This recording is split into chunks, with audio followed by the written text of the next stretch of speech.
श्यामपुर पहाड़ों की तलहटी में बसा हुआ एक बहुत ही प्यारा गांव था। लोग दूर दूर से वहां घूमने आते थे। उसी गांव के पास एक घना जंगल था और उस जंगल में एक हवेली थी। वो हवेली बहुत ही पुरानी और सुंदर थी। रोज रात को उस हवेली में से किसी लड़की के हंसने की आवाज आती थी। इस वजह से गांव वाले उस हवेली से इतना घबराते थे कि रात में उस हवेली के पास से भी नहीं गुजरते थे। चंदू नाम का एक गांव वाला वहां से गुजर रहा होता है। चंदू जैसे ही हवेली के गेट के पास पहुंचता है, एक जोर से हवा का ठंडा झोंका आता है। चंदू खुश हो जाता है। अरे वाह, कितनी ठंडी हवा का झोंका है। भरी गर्मी में सर्दी का एहसास करवा दिया। मजा आ गया। लेकिन उसी समय चंदू को याद आता है ये गर्मी के दिन है और कहीं भी ठंडी हवा का मतलब नहीं बनता। लेकिन अभी थोड़ी देर पहले तो इतनी गर्मी थी, एकदम से ठंडी हवा कैसे बहने लगी? उसी समय एक लड़की की परछाई दिखाई देती है। परछाई में से आवाज आती है जो चंदू को बुला रही होती है। परछाई की आवाज सुनकर चंदू घबरा जाता है और वहां से भागने लगता है। अरे भाग रे, इतनी रात को घने जंगल में कौन है जो मुझे मेरे नाम से पुकार रहा है? लगता है ये वही चुड़ैल लड़की है। चंदू भागने लगता है, लेकिन काफी देर तक भागने के बाद भी वो उसी जगह पर खड़ा रहता है। अरे मोरी मैया, मैं तो अभी भी उसी जगह पर ही हूँ। ये कैसा जादू है? भगवान, बस इस बार बचा ले। मैं जिंदगी में कभी रात में नहीं निकलूंगा। लेकिन चंदू इतना डर जाता है कि वहीं पर बेहोश हो जाता है। उसी समय एक चुड़ैल लड़की वहां आती है और उसे देखकर बोलती है, बड़ी जल्दी बेहोश हो गया। अभी तो इसने मेरी खूबसूरती नहीं देखी, नहीं तो मर ही जाता। ऐसा कहकर चुड़ैल लड़की वहां से चली जाती है। उधर चंदू को जब होश आता है, वो अपने आप को गांव के भीतर अपने दोस्तों छगन और मगन के पास पाता है। अरे भाइयों, मैं क्या बताऊं, कल रात को उसी भूतिया हवेली के पास बहुत ही सुंदर लड़की देखी। वो मुझे बुला रही थी। वो इतनी सुंदर थी कि परियां भी शर्मा जाएं। क्या फेंक रहा है चंदू? परियों से भी सुंदर है? अरे मैंने तो सुना वहाँ चुड़ैल रहती है। तो भी लगता है हमसे मजाक कर रहा है। देखो, अगर तुम दोनों को मुझ पर यकीन नहीं है तो मुझसे कल रात की बात मत करो। अरे यार चंदू, तुम भी छगन की बात का बुरा मान रहे हो। पता है ना वो कितना मजाक करता है। चलो नाराज मत हो, आगे बताओ ना फिर क्या हुआ। फिर जैसे ही उस लड़की ने मुझे बुलाया, मैं लपक के उसके पास गया। वो भी मुझसे मिलकर बहुत खुश थी। लेकिन तभी उस लड़की का खड़ूस बाप अपने कुछ लोगों के साथ आया और मुझे मारने लगा। अरे फिर क्या हुआ चंदू भाई? अरे मगन, होना क्या था? मैं वहां से भागा और भागते भागते एक जगह गिर गया और बेहोश हो गया। फिर मुझे कुछ याद नहीं है कि क्या हुआ। मगन और छगन उस लड़की की कल्पना में खो जाते हैं और बोलते हैं, चंदू भाई, एक बात बताओ, वो लड़की क्या सचमुच में परियों से ज्यादा सुंदर थी? कहीं तुम हम दोनों को बहका तो नहीं रहे हैं? देखो, तुम दोनों को मुझ पर विश्वास करना है तो करो, नहीं तो फुटो यहाँ से। चंदू को गुस्से में देख मगन और छगन वहां से खिसक लेते हैं, लेकिन दोनों का दिमाग उसी जंगल वाली लड़की की तरफ होता है। अरे मगन, क्या सच में इतनी सुंदर लड़कियां होती हैं? और अगर होती भी हैं तो इस बंदर सी शक्ल वाले चंदू को अपने पास क्यों बुलाएगी? अरे यार छगन, मुझे तो लगता है ये मनचला चंदू जंगल में अकेली लड़की देखकर उसके पास गया होगा और उस लड़की के घर वालों ने उसकी पिटाई करती होगी और इसी वजह से ये बेहोश हो गया होगा। और हमें अपने किस्से सुना रहा है। मगन और छगन दोनों ही मन चले थे। दोनों का मन चंदू की बात सुनने से उस लड़की को देखने का कर रहा होता है। इसलिए दोनों रात में जंगल जाने की योजना बनाते हैं और रात में जंगल पहुंच जाते हैं। अरे छगन, ये जंगल तो बहुत ही डरावना लग रहा है।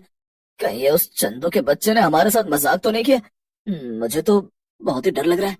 मगन, डर तो मुझे भी बहुत लग रहा है, लेकिन देखना तो पड़ेगा ही ना।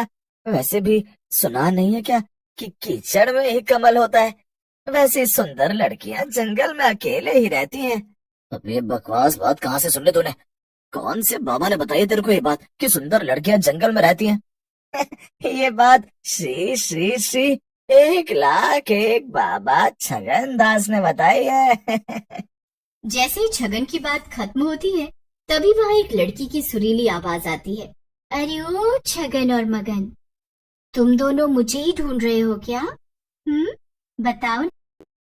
जी जी परी जी, मैं आप ही को ढूंढने आया था। और ये मेरा दोस्त है मगन, हम दोनों आपको ही ढूंढ रहे हैं। छगन की बात सुनकर लड़की की आवाज फिर से आती है। बहुत ही मन चले हो तुम दोनों के साथ खूब पटेगी। चलो हवेली पर, वहीं मिलते हैं। लड़की की आवाज सुनकर मगन खुश हो जाता है। वाह, हवेली पर तो मैं मतलब हम दोनों चलना चाहते हैं, लेकिन आप भी तो सामने आ जाओ। जरा हम भी तो देखें कि इस कोयल सी आवाज की मालकिन कौन है। मगन की बात सुनकर चुड़ैल एक लड़की बनकर उन दोनों के सामने आ जाती है। इतनी सुंदर लड़की सामने देखकर छगन और मगन हैरान रह जाते हैं। अरे मगन, वो चंदी चोर चंदू तो सही कह रहा था। ये तो सचमुच परियों से भी ज्यादा सुंदर है। अगर ये फिल्मों में आ जाए तो सारी हीरोइनें बॉलीवुड से भाग जाएंगी। सही कह रहे हो छगन, ये लड़की तुम्हारी भाभी बनने के लिए बिल्कुल सही है, समझे। मगन और छगन को अपने को यूं घूरता देख लड़की बोलती है। क्या हुआ तुम दोनों को? क्या मैं सुंदर नहीं हूँ? और अगर तुम दोनों को नहीं चलना तो तुम दोनों वापस जा सकते हो। लड़की की बात सुनकर मगन और छगन दोनों घबरा जाते हैं और बोलते हैं, अरे नहीं नहीं, हम दोनों तुम्हारे साथ चलेंगे। वो हमारे पूरे गांव में तुमसे गोरी लड़की नहीं है कोई, इसीलिए हम थोड़ा सोच में पड़ गए। चलो चलो। लड़की छगन के गालों में हाथ फेरते हुए बोलती है। तुम दोनों बहुत ही मजाकिया हो। तुम दोनों के साथ बातें करने में मजा आएगा। फिर छगन और मगन लड़की के साथ साथ हवेली की ओर चले जाते हैं। दोनों जैसे ही हवेली के अंदर घुसते हैं, हवेली का दरवाजा अपने आप बंद हो जाता है। ये देखकर मगन घबरा जाता है और बोलता है, ये दरवाजा अपने आप क्यों बंद हो गया? क्या चक्कर है ये? कौन हो तुम? मगन की बात सुनकर लड़की की गर्दन छगन और मगन की तरफ घूम जाती है और वो एक चुड़ैल के रूप में आ जाती है। मैं वही हूँ जिससे मिलने के लिए तुम दोनों मरे जा रहे थे। अब सामने आ गई हूँ तो घबरा रहे हो। चुड़ैल को देखकर छगन और मगन की हालत डर के मारे खराब हो जाती है। दोनों हवेली से भागने की कोशिश करते हैं, लेकिन हवेली का दरवाजा बंद होने की वजह से भाग नहीं पाते। कहाँ भाग रहे हो मेरे जमुरो? तुम दोनों यहाँ आ तो गए हो, लेकिन जाओगे मेरी मर्जी से ही। चुड़ैल उन दोनों को बांध देती है और बोलती है, तुम दोनों अब मेरा शिकार हो। अगली अमावस्या पर तुम दोनों की बलि देकर तुम दोनों का नरम नरम मांस खाऊंगी। फिर चुड़ैल वहां से चली जाती है। चुड़ैल के जाने के बाद मगन और छगन आपस में बातें करने लगते हैं। ये सब उस चंदू चोर का किया धरा है। एक बार मुझे मिल जाए, मैं उसका गला दबा दूंगा, छोड़ूंगा नहीं मैं उसे। गुस्सा मत हो छगन, तो उसे तब पकड़ेगा जब यहाँ से जिंदा बाहर जा पाएगा। नंदू की बात सुनकर वहाँ खड़ा चंदू सरपंच और नंदू को सारी बात बताता है, जिसे सुनकर सरपंच जी बोलते हैं, तुम बहुत बड़े मूर्ख हो चंदू। अपने जरा से मजाक के लिए तुमने 2 जिंदगियां खतरे में डाल दी। आपका गुस्सा होना जायज है सरपंच जी, मैं उन दोनों को जरूर ढूंढ कर लाऊंगा, चाहे कुछ भी हो जाए। रुक जा चंदू, मैं भी तेरे साथ चलता हूँ। अब कुछ भी हो, हम दोनों मिलकर उस चुड़ैल का आतंक इस गांव से खत्म कर देंगे। ऐसा कहकर नंदू और चंदू जंगल की ओर चल पड़ते हैं। रास्ते में उन्हें शिव भगवान का मंदिर मिलता है। नंदू मंदिर से शिव भगवान का त्रिशूल ले लेता है। दोनों हवेली के बाहर पहुंच जाते हैं। फिर चंदू और नंदू हवेली की दीवार कूदकर अंदर चले जाते हैं। अंदर उन्हें छगन और मगन बंधे हुए दिखते हैं, लेकिन उन दोनों के कुछ करने से पहले ही वहाँ चुड़ैल आ जाती है और बोलती है,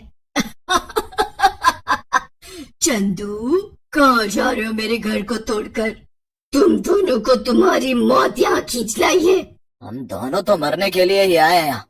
या तो हम दोनों अपने दोस्तों को बचा कर ले जाएंगे, नहीं तो हम भी यहीं मर जाएंगे। नंदू चुड़ैल की छाती पर त्रिशूल गाड़ देता है। त्रिशूल के लगते ही चुड़ैल वहीं गिर जाती है और मर जाती है। फिर नंदू और चंदू मिलकर छगन और मगन को भी छुड़ा लेते हैं। एक बार की बात है, एक शहर में रोहित नाम का एक लड़का रहता था। रोहित एक इंजीनियर था। रोहित के माँ बाप रोहित के लिए एक लड़की पसंद करते हैं। लड़की का नाम माया होता है और वो एक बहुत बड़ी पुलिस अफसर होती है। कुछ समय बाद रोहित और माया की शादी हो जाती है और वो शादी के बाद घूमने जाते हैं।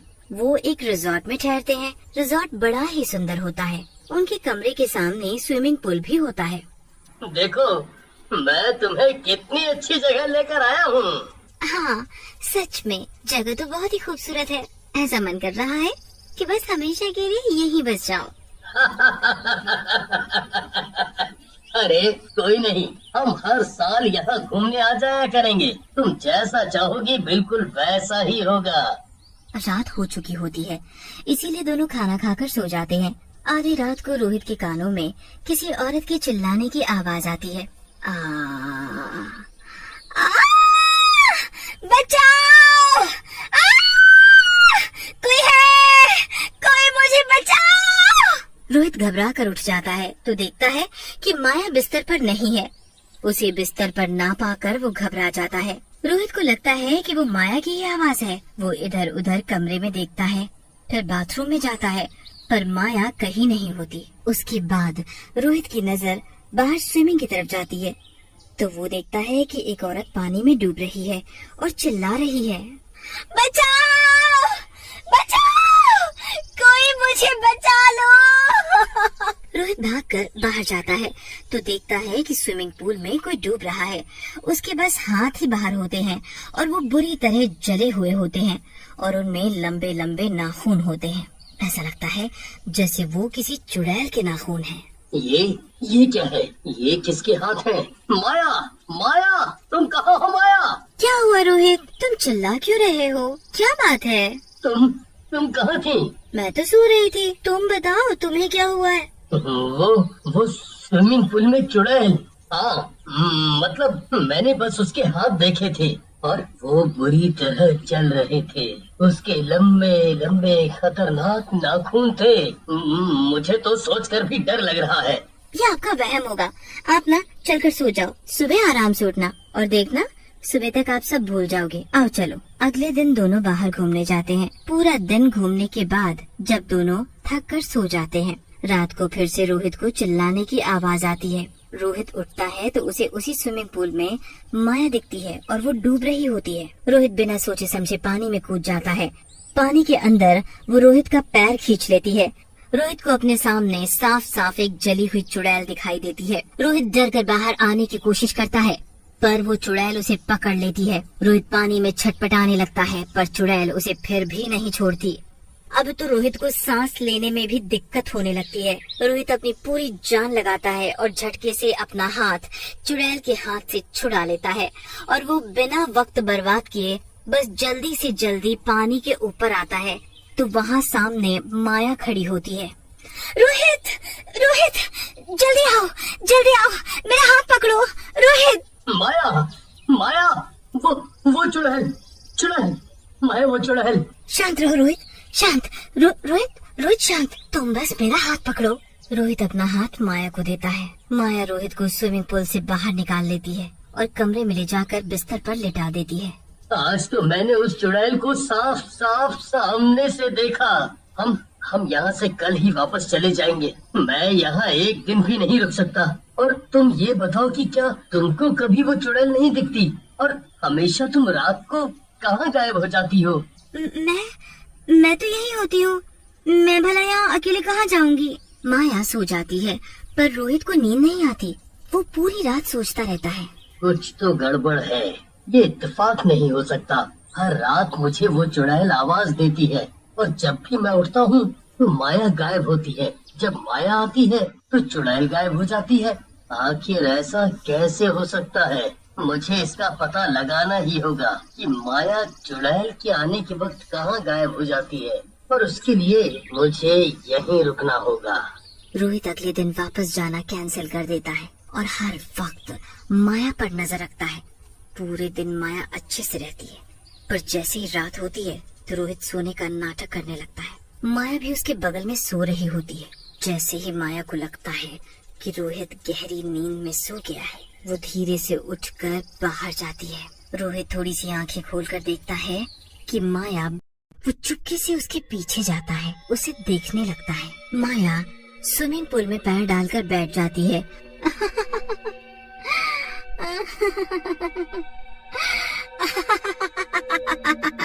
ये ऐसे अजीब तरीके से क्यों हंस रही है? रोहित माया को देख ही रहा होता है कि अचानक माया एक चुड़ैल में बदल जाती है और बुरी तरह चिल्लाने लगती है। बचाओ, कोई बचाओ मुझे बचा लो, मैं मर जाऊंगी, मुझे बचाओ। चुड़ैल स्विमिंग के आसपास भागने लगती है और फिर अचानक पानी में कूद जाती है। पानी में कूदने के बाद वो फिर से चिल्लाने लगती है, मैं डूब जाऊंगी, मैं मर जाऊंगी, मुझे कोई बचाओ, मुझे बचाओ। हे भगवान, ये चुड़ैल है या माया? मैं क्या करूं? नहीं, ये माया ही है। मुझे जल्दी से माया को बचाना होगा। रोहित जल्दी से बाहर भागता है और माया को बचाने के लिए पानी में कूद जाता है। पहले की तरह चुड़ैल फिर से रोहित को अंदर खींच लेती है। रोहित को उस चुड़ैल का जला हुआ शरीर दिखाई देता है। वो बहुत बुरी तरह से जली हुई होती है। चुड़ैल रोहित का हाथ पकड़कर उसे बिल्कुल अंदर ले जाती है और एक कोने की तरफ इशारा करती है। रोहित को उस कोने में एक चेन दिखती है जिसमें एक लॉकेट होता है। चुड़ैल तभी अचानक से गायब हो जाती है। रोहित हांफता हुआ पानी से बाहर आता है और किनारे पर आकर सांस लेता है। तभी माया आती है। रोहित, तुम यहाँ क्या कर रहे हो? चलो जल्दी बाहर आओ, चलो जल्दी बाहर आओ। माया रोहित को बाहर निकाल लेती है और कमरे में ले जाकर लिटा देती है। तुम कहाँ थी माया? मैं तो सो रही थी और जब आपकी चीख सुनी तो मैं भागी बाहर आई।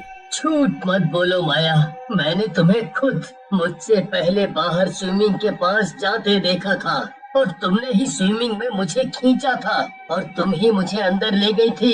नहीं रोहित, मैं कहीं नहीं गई और मुझे तो स्विमिंग भी नहीं आती, बल्कि मुझे तो गहरे पानी से बहुत डर लगता है। तुमको यकीन नहीं है तो अभी मम्मी को फोन करके पूछ लो। रोहित माया की माँ को फोन करके पूछता है तो वो भी यही बोलती है कि माया को बिल्कुल भी स्विमिंग नहीं आती और वो गहरे पानी से डरती है। वो तभी के तभी बिस्तर से उठता है, स्विमिंग में जाकर कूद जाता है और अंदर जाकर उस लॉकेट को बाहर निकाल लाता है। रोहित उस दिल वाले लॉकेट को खोलता है तो उसमें एक लड़की की फोटो उस रिजॉर्ट के मालिक के साथ होती है। रोहित अगले दिन उस लॉकेट को लेकर आसपास के लोगों से पूछता है, ये तो दूर बस्ती में रहती थी पर अचानक एक दिन ये गायब हो गई। इसकी माँ ने इसे बहुत ढूंढा पर ये मिली ही नहीं। पर हुआ क्या है? नहीं, कुछ नहीं। अरे बताओ ना साहब जी, आप बहुत परेशान लग रहे हो। आप बताओ, क्या पता मैं आपकी कोई मदद कर सकूं। रोहित उस औरत को सारी बात बताता है। वो औरत जल्दी से रोहित को एक तांत्रिक के पास लेकर जाती है और तांत्रिक को सारी बात बताती है कि रोहित के साथ उस रिजॉर्ट में क्या क्या हो रहा है। तांत्रिक रोहित को 2 लॉकेट देता है। एक लॉकेट अपनी बीवी को पहना देना और एक खुद पहन लेना। मैं जानना चाहता हूँ कि ये लॉकेट वाली लड़की चुड़ैल बनी कैसे? आखिर क्या हुआ था इसके साथ? रोहित लॉकेट लेकर आ जाता है और माया को वो लॉकेट पहना देता है। उसके बाद वो रात होने का इंतजार करता है। जैसे ही रात होती है वो चुड़ैल माया के शरीर में आने की कोशिश करती है पर उसके गले में पड़े लॉकेट की वजह से वो ऐसा नहीं कर पाती। नहीं, ऐसा नहीं हो सकता। इसने ये लॉकेट क्यों पहना? अब मैं इसके शरीर में कैसे जाऊंगी? उसके बाद वो गुस्से में स्विमिंग पूल में कूद जाती है। रोहित उस वक्त सोने का नाटक कर रहा होता है और जैसे ही वो चुड़ैल के पानी में कूदने की आवाज सुनता है वैसे ही वो भी जल्दी से स्विमिंग पूल में कूद जाता है। अंदर उसे वो चुड़ैल दिखती है पर इस बार रोहित उस चुड़ैल का हाथ पकड़ लेता है कि उसके साथ क्या हुआ है। मुझे मार डाला। मैं इस रिजॉर्ट के मालिक से प्यार करती थी पर उसने मुझे धोखा दिया। उसने मुझसे भी शादी कर ली और किसी दूसरी लड़की से भी।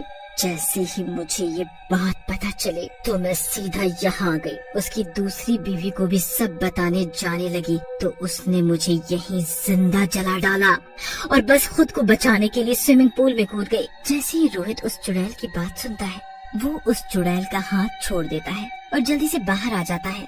वो सारी बात माया को बताता है। वो उस रिजॉर्ट के मालिक को गिरफ्तार करवाती है।